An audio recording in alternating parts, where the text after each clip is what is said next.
Caso contrário, verifique o maxi-fusível FA de 80 amperes, o fusível F16 de 20 amperes e o diodo de potência.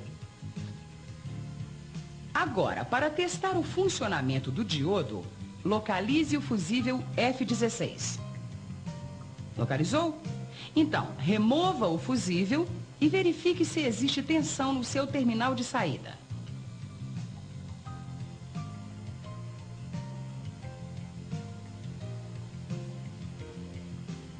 Agora, recoloque o fusível e veja se existe tensão no terminal 86 da base do relé.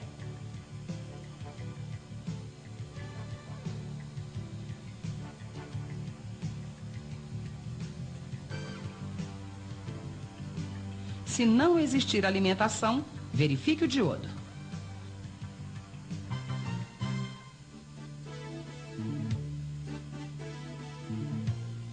Você sabe como fazer o teste do diodo? Não? Então preste atenção.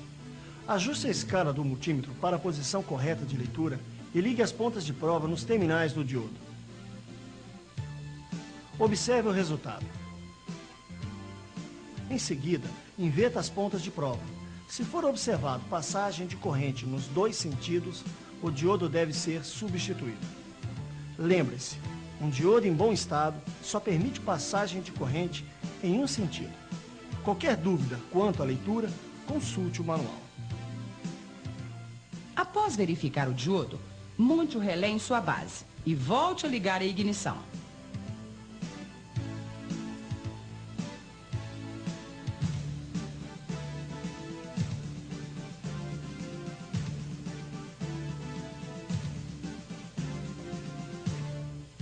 Muito bem, verifique novamente os terminais 37 e 57 da central. O LED vermelho da caneta de polaridade deve se acender.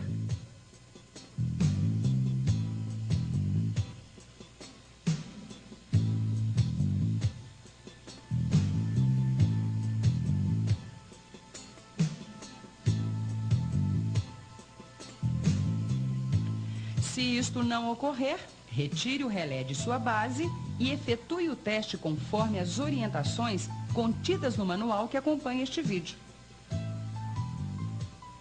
Em alguns veículos são montados relés que possuem 5 terminais.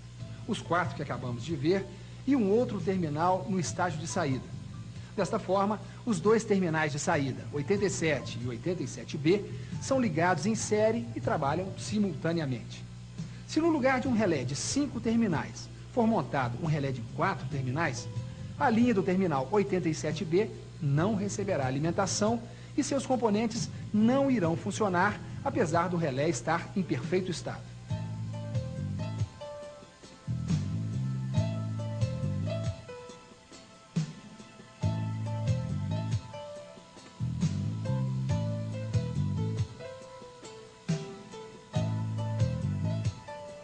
Sempre que ocorrer alguma falha no sistema, a central detecta e grava o erro em sua memória.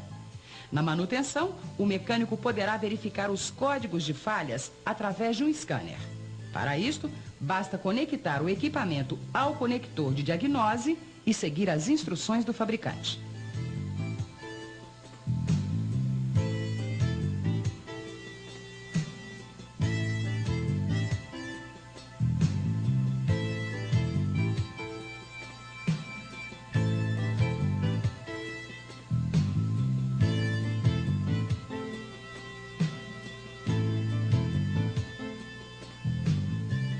Lembre-se que, em muitos casos, o defeito em um componente pode causar mau funcionamento em outras peças do sistema, o que gera códigos de defeito de componentes em bom estado. Portanto, os códigos de falhas, principalmente no teste dinâmico, não são conclusivos. Assim, deve-se efetuar os testes nos sensores e atuadores com o auxílio de um multímetro, conforme será mostrado neste vídeo.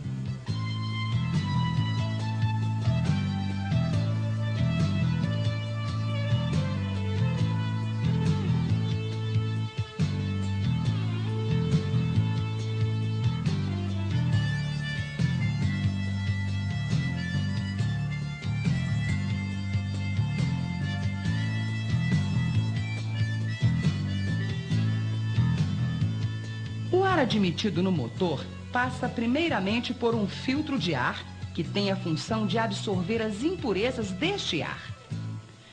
Depois de filtrado, o ar admitido passa pelo sensor MAF.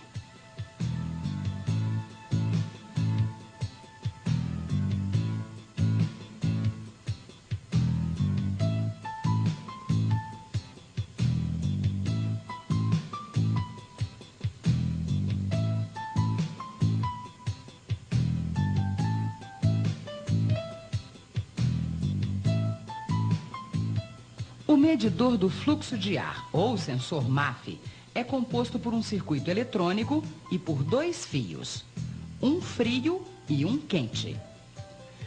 O fio que é mantido constantemente frio age como um termômetro, medindo a temperatura em torno do sensor.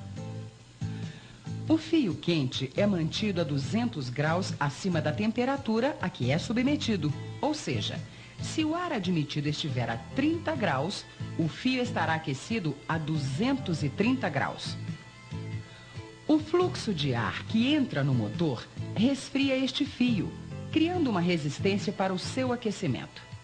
A tensão que aquece o fio é modificada pela ação desta resistência. Quanto maior o fluxo de ar, maior o resfriamento e maior a resistência. Quanto menor o fluxo, menor o resfriamento e menor a resistência.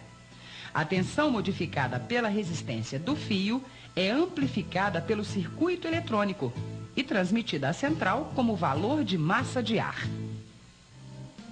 A utilização do medidor do fluxo de ar permite ao sistema o registro exato do fluxo de ar.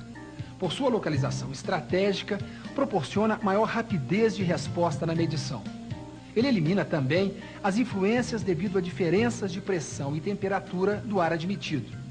Para verificar as respostas deste sensor, faça um teste observando os seguintes procedimentos. Então, utilizando extensões, ligue o voltímetro entre os terminais D e E do sensor, que correspondem aos terminais 9 e 50 da central. Agora, ligue o motor. Com o motor em marcha lenta, o fluxo de ar é menor. O resfriamento do fio quente também é menor e, consequentemente, a tensão aplicada deve ser menor. Deve-se encontrar um valor em torno de 0,6 volt em marcha lenta. Aumente a rotação do motor para aproximadamente 2.000 RPM.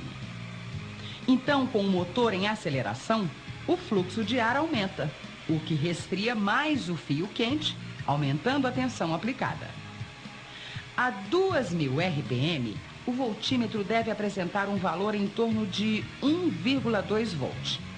Aumentando a rotação para 3.000 RPM, a tensão deve aumentar para 1,5 volt.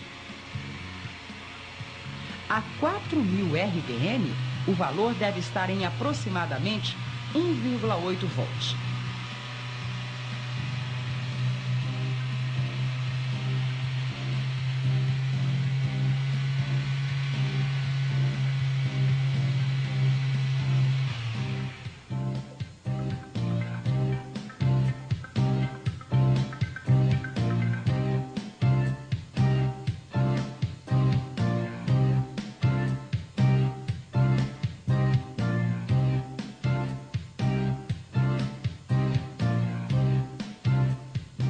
O sensor de temperatura do ar admitido é composto por um sensor NTC, que a cada milésimo de segundo varia sua resistência de forma inversamente proporcional à temperatura. Ou seja, quanto maior a temperatura, menor a resistência. Quanto menor a temperatura, maior a resistência. Então, a tensão modificada por esta resistência retorna à central, informando a temperatura do ar admitido.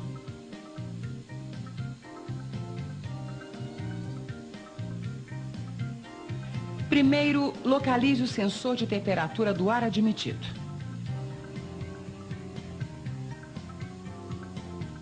Muito bem, para fazer o teste, desligue seu conector elétrico. Meça a resistência entre seus dois terminais e compare